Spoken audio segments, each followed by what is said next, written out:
चाहे रेखा आर्य हों या सुबोध उनियाल हों, ये तबादला एक्ट या एक कानून तो एक बहाना है। असली मकसद तो नौकरशाही को लगाम देने वाली बात है। उसको चाहते हैं क्योंकि वो आज ही नहीं, काफ़ी पहले से हो रहा था। शुरू में तो यहाँ तक बात आई कि जो अधिकारियों की ACR है, चरित्र पंजिका है, उसको मंत्री लिखेंगे, यहाँ तक बात आ गई। तो वो भी इसलिए था कि ताकि उनको नौकरशाही पर अंकुश लगाया जा सके और उनको अपनी उंगलियों पर नचाया जा सके। फिलहाल तो नौकरशाही मंत्रियों का कहना मानती नहीं है। वो सीधे मुख्यमंत्री की ही बात सुनते हैं। ज़्यादातर बात तो यही होती है, या बाकी छोटे मोटे मामलों में बात हो गई तो हो गई। अभी जो रेखा आर्य जी का मामला था, तो भी तबादला से ही वो जो जिला पूर्ति अधिकारियों के तबादले कर दिए थे सचिव ने, उसी पर बात है। उसमें उनकी नहीं चली, तब ये कहते हैं साहब कि इस एक्ट ही बदल दो। अरे एक्ट तो खंडूरी जी के ज़माने में बन गया था, लेकिन नौकरशाही को ही नहीं, वो तो राजनीतिक नेताओं को भी वो सूट नहीं कर रहा था, क्योंकि सबको अपने अपने लोगों के तबादले कराने होते हैं। यही नहीं होते, एक चेन होती है तबादला करने वालों की, जो सत्ता के दलाल होते हैं। वो तो यूपी में कहा जाता था कि तबादला भी एक उद्योग बन गया है। उत्तराखंड में भी लगभग वही स्थिति है। किसी के मलाईदार पदों पर अगर आपको तबादले करने हैं, वो तो पैसे दो, करा दो। कई जगह होते थे, यूपी में भी होते थे, और जगह जैसे CMO के हैं, CMS के हैं, इंजीनियरों के तबादले हैं, थाने चौकियों के हैं। ये सारी चीज़ों में तो ये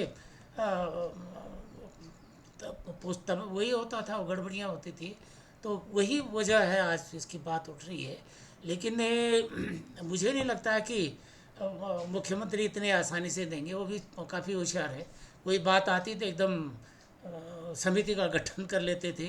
पिछली बार इसकी बात आई थी भाई ACR लिखने की, उसका भी समिति का गठन कर दिया, उस पर भी कोई फैसला नहीं हुआ, क्योंकि उसमें भी टेक्निकल दिक्कतें हैं। मंत्री कह रहे हैं, जैसे अभी रेखा आर्य जी ने कहा कि भाई उनकी चरित्र पंजिका बुला दो। अरे आप उस चरित्र पंजिका का क्या करेंगे?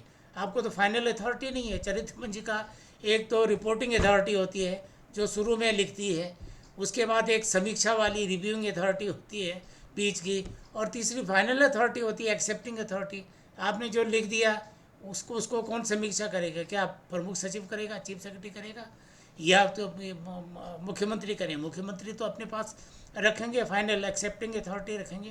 तो ये कुल मिलाकर जो है, जो ये कन्फ्रंटेशन चल रहा है, ठीक है, नौकरशाही को भी लोकतंत्र का लिहाज करना चाहिए, जनप्रतिनिधियों की जनभावना का लिहाज करना चाहिए, क्योंकि जनता की भावनाएं जो जो प्रतिबिंबित होती है, वो विधायकों में, जनप्रतिनिधियों में होती है।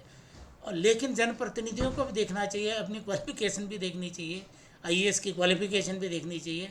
और आप ये है कि ठीक है, जनता ने आप में विश्वास जताया, तो आप, इसका मतलब ये नहीं था आप एकदम राजा बन गए। आप भी तो जनसेवक ही हैं। तो आपको भी ध्यान रखना चाहिए, आप पहले जनसेवक है, वो तब जनसेवक है। तो आप भी जनता के सेवक हैं, वो भी जनता के सेवक है। आप 4-5 साल के लिए हैं, वो स्थायी है। ये बात ध्यान में रखी जानी चाहिए।